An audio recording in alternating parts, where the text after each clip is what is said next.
ఇప్పుడే Country Delight యాప్ని download చేసుకోండి. Download the Country Delight app now.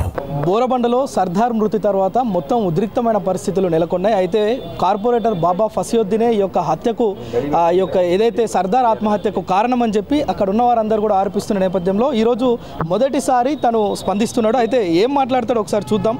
అన్న చెప్పండి, మీ కారణంగానే, మీ ఒత్తిడి కారణంగానే, మీరు చేసిన హరాస్మెంట్ వల్లనే సర్దార్ చనిపోయిండు టీఆర్ఎస్ నేత అని చెప్పి అక్కడ ఉన్న వాళ్ళందరూ అంటున్నారు. వాళ్ళ కుటుంబ సభ్యులు కూడా ఆరోపిస్తున్నారు. దీనిపైన మీరు ఎవరు? వాళ్ళ వైఫా? సర్దారు అర్ధనారి అంటే అర్ధనారి జీవితంలో భాగస్వామి అనేటి వాళ్ళ వైఫ్ చెప్తుందా? వాళ్ళ భార్య ఎక్కడైనా స్టేట్మెంట్ ఇచ్చిందా? వాళ్ళ తమ్ముడికి సర్దార్కి ఇక చెప్పొద్దు, చాలా సమస్యలు ఉన్నాయి వాళ్ళ మధ్యలో. కుటుంబంలో కూడా సర్దార్కి ఎన్నో ఇష్యూస్ ఉన్నాయి. అది నా తమ్ముడుగా నాకు తెలుసు విషయం. పార్టీలు వేరు కావచ్చు, నాకు వానికి ఉన్న సాన్నిధ్యం వేరు. దాన్ని రాజకీయం చేసి చనిపోగానే గంట ముందేమో సూసైడ్ అని చెప్పి తర్వాత సూసైడ్కి నా ప్రొవైక్ అని చెప్పి చెప్పటం, అది పోలీస్ దర్యాప్తు మొత్తం తెలుస్తుంది. అతను చివరి ఫోన్ ఎవరితో మాట్లాడి ఏం చేశారు మొత్తం పోలీస్ దర్యాప్తులో తెలుస్తుంది. శవ రాజకీయాలు చేసి లేనిపోని వాతావరణం సృష్టించి బోరబండలో రౌడీ షీటర్లను పంపించి ఒక ఇద్దరు రౌడీ షీటర్లను తన్నువప్పని రౌడీ షీటర్లను మాప్ని పంపించి ఇవన్నీ శివరాజకీయాలు చేశారు. దీనికి ఎవరు సంబంధం అండి? ఎవరు సంబంధం? ఎన్ని గోపినాథ్ తన అనుచరులను పంపించి మమ్మల్ని రాజకీయంగా ఎదుర్కోలేక శివరాజకీయాలు చేయడం చాలా బాధాకరమైన విషయం. కాదన్నా, ఒక విషయం చెప్పండి. సర్దార్ మృతికి సంబంధించి మాట్లాడుతుంటే మీరు గోపినాథ్ని ఎందుకు ఫ్రేమ్ చేస్తున్నారు? అసలు ఎందుకు ప్రతిసారి తనని ఎందుకు ముందుకు తెస్తున్నారు?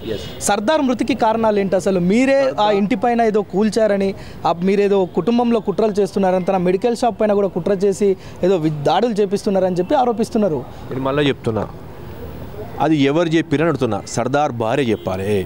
చెప్పిందా?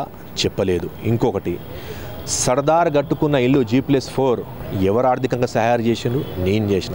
ఈరోజు సర్దార్ అనే మెడికల్ షాప్ నేను ఇనాగ్రేషన్ చేసిన. ఫేస్బుక్ ఓపెన్ చేయండి, నా సోషల్ మీడియా ఓపెన్ చేయండి. నేను ఇనాగ్రేషన్ చేయడానికి పోయినా. అక్కడ ఉన్న ఫార్మసీ సర్టిఫికేట్ లేడీ వేరే పేరు మీద ఉంటే నేను మాట్లాడి అడ్జస్ట్మెంట్ చెప్పి జాగ్రత్త అగ్రిమెంట్ చెప్పించి ఫార్మసీ సర్టిఫికేట్ నేను ఇప్పించాను. ఆ మెడికల్ షాప్ ఆర్థిక సహాయం నేను చేశాను ఇనాగ్రేషన్ అప్పుడు. తర్వాత వాళ్ళ అక్క పెళ్ళి అయినప్పుడు ఆర్థిక సహాయం నేను చేసిన. సర్దార్ పెళ్ళి ఉన్నప్పుడు నేను ఆర్థిక సహాయం నేను చేశాను. అన్నీ చేసిన తర్వాత వాళ్ళ కుటుంబ సభ్యులంటే ఎవరు?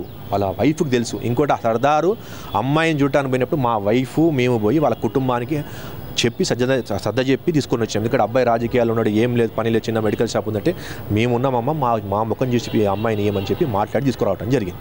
దాని తర్వాత ఇంటర్నల్గా వాళ్ళకి చాలా ఇష్యూస్ ఉన్నాయి, ఫైనాన్షియల్ ఇష్యూస్ ఉన్నాయి, కుటుంబంలో ఇష్యూస్ ఉన్నాయి, అన్నీ ఉన్నాయి, చాలా ఉన్నాయి. నేను చేశానంటే కాంక్రీట్ ఎవిడెన్స్ ఎక్కడ ఉందండి? 5 సంవత్సరాల నుంచి వాడికి నాకు మాటలు లేవు, 5 సంవత్సరాలు ఇక్కడ విషయాలు లేవు, నాకు సర్దార్ మధ్యవర్తి లేదు. ఒక తమ్ముడు నాన్న చచ్చిపోతే దాన్ని క్రియేట్ చేసి గంట ముందేమో న్యాచురల్గా చనిపోయాడు, సూసైడ్ చేసుకున్నాడు, కింద పడాడు, షార్ట్ తగిలిందని చెప్పారు. ఒకే గంటలో ఎట్లా సినారియో మారిపోయింది. ఇంకోటి, అక్కడ వస్తున్న వాళ్ళు ఎవరైనా నిజంగా ఒక పెద్ద మనిషి ఉన్నాడా? ఒక మౌల్వీ ముఫ్తీ ఆలిమర్ ఉన్నాడా? ఒక ముస్లిం పెద్దలో పెద్ద మనిషి ఉన్నాడా? రౌడీ షీటర్లు, గోండాలు, 10 రూపాయలు 20 రూపాయలకు ఫైనాన్స్ చెప్పే ఫైనాన్సర్లు, ల్యాండ్ గ్రాపర్స్, అంతమంది మాపరావటం. ఇంకోటి వచ్చిరు, వాళ్ళు ఏం చెప్తారు? సర్దార్ మౌత్ కా బద్లా మౌత్ లింగే, బాబా తుచ్చుకో నై చోడెంగే. మాగంటి గోపినాథ్ ఒక ఎమ్మెల్యే ప్రజాప్రతినిధి ఉండి భర్తలేకే మారితే మా అమ్మను అన్పార్లమెంట్గా మాట్లాడటం, ఇది ఎందుకు చేస్తారంటే రాజకీయాలు? వాస్తవం. ఇంకోటి, చివరి చూపు కూడా చూడకుండా అక్కడికి వస్తే హత్య చేయడానికి కూడా వాళ్ళు వెనకాడకుండా ప్రయత్నాలు చేశారు. అందుకోనే సర్దార్ యొక్క చివరి చూపుకు నేను చూసుకోలేకపోయాను. ఇది జరిగిన విషయం. మీరు షాప్ పెట్టించారు, పెళ్లి చేశారు, ఇవన్నీ చేశారు కనుక మీరు కాంగ్రెస్ పార్టీకి రమ్మని ఏమైనా ఒత్తిడి చేశారా? అందువల్ల తను ఏమన్నా? మంచిగా చెప్పారు మీరు. కాంగ్రెస్ పార్టీకి రమ్మని చెప్పి నేను ఎక్కడ ఒత్తిడి చేయలేదు. అతను ఎక్కడున్నా నా మనిషి, నా వ్యక్తి.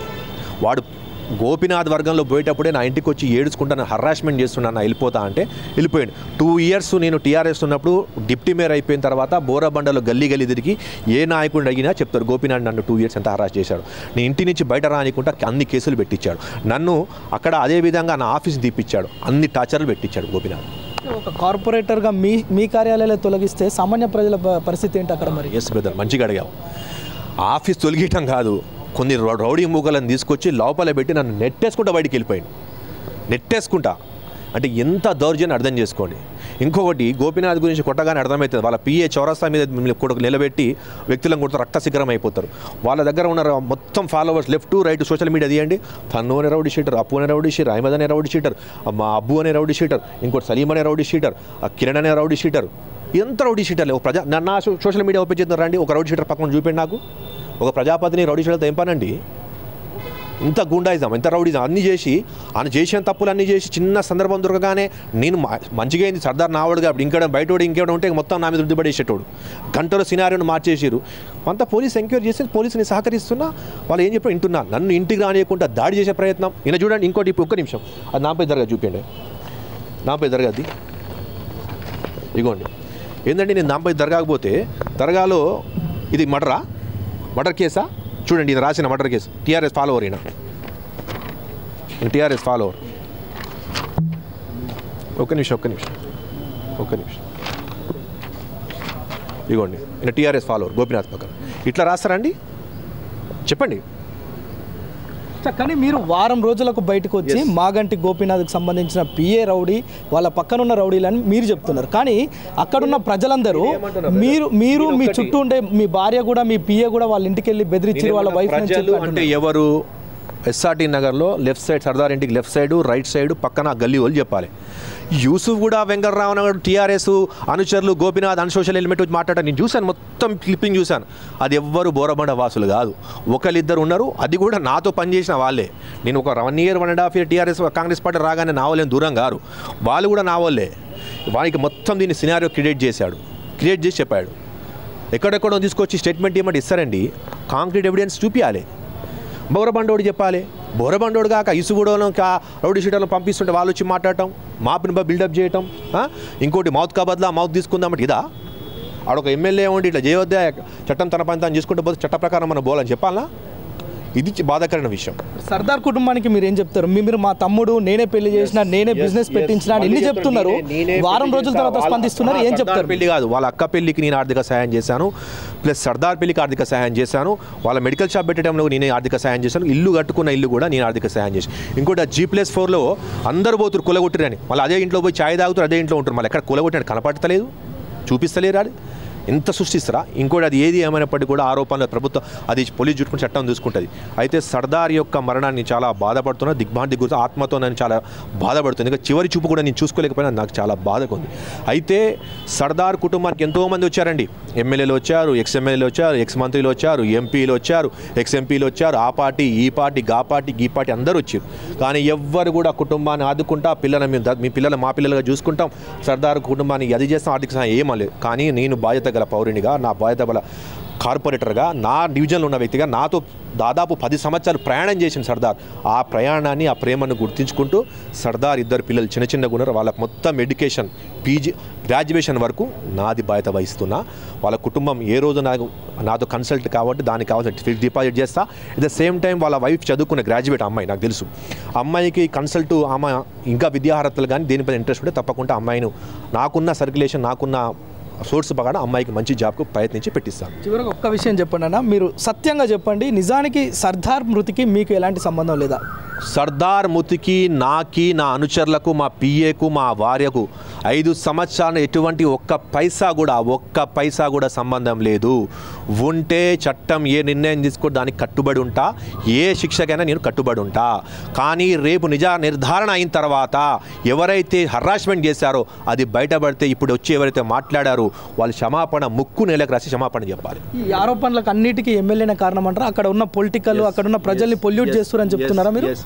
మాగంటి గోపీనాథ్ సృష్టించిన రౌడీ మూకలతో క్రియేటబుల్ ఇష్యూ ఇది. నేను చెప్తున్నా, పోలీస్ చూసుకుంటున్నాండి. నేను నాపై జరగకపోతే అటాక్ చేయమని చెప్పి, నేను వేరే దగ్గర పోతే నా మీద అటాక్ చేయమని చెప్పి, ఇంట్లో ఉండి రాళ్ళు కొట్టమని గిదా అని చెప్పేది? ఒక ఎమ్మెల్యే ఉండి పత్రేసే మాడుతుంటాడు. దీన్ని బట్టి అర్థం చేసుకోండి మీరు. నేను కూడా సావులకు పోతా, నేను కూడా ప్రతిపక్షాలుగా ఉన్నప్పుడు కొన్ని పోతా. తెలంగాణ ఉద్యమంలో మేము చాలా చూసాము. అప్పుడున్న ఎస్ బ్రదర్, రాజకీయంగా ఎదుర్కొనే శక్తి ఉంటే ప్రజాక్షేత్రం రమ్మని చెప్పండి. ఆయన మొత్తం నియోజకవర్గంలో 14,000 ఓట్లతో గెలిచిండు. 4 లక్షల ఓట్లలో 14,000 మెజార్టీతో గెలిచిండు.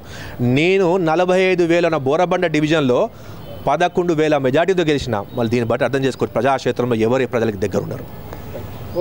మొత్తానికంటే సర్దార్ మృతికి సంబంధించి తన కుటుంబాన్ని ఆదుకుంటా, ఎట్టి పరిస్థితుల్లో కూడా ఆ హత్యకు, ఆ ఆత్మహత్యకు నాకు ఎలాంటి సంబంధం లేదు, అతను నా సోదరులు అంటాడని చెప్పి కార్పొరేటర్ ఫసియుద్దీన్ చెప్తున్న పరిస్థితి మనకు తాజాగా కనిపిస్తుంది. సుమన్ టీవీలో మీ పర్సనల్ అండ్ బిజినెస్ ప్రమోషన్స్ కోసం కింది నెంబర్కి కాంటాక్ట్ చేయండి.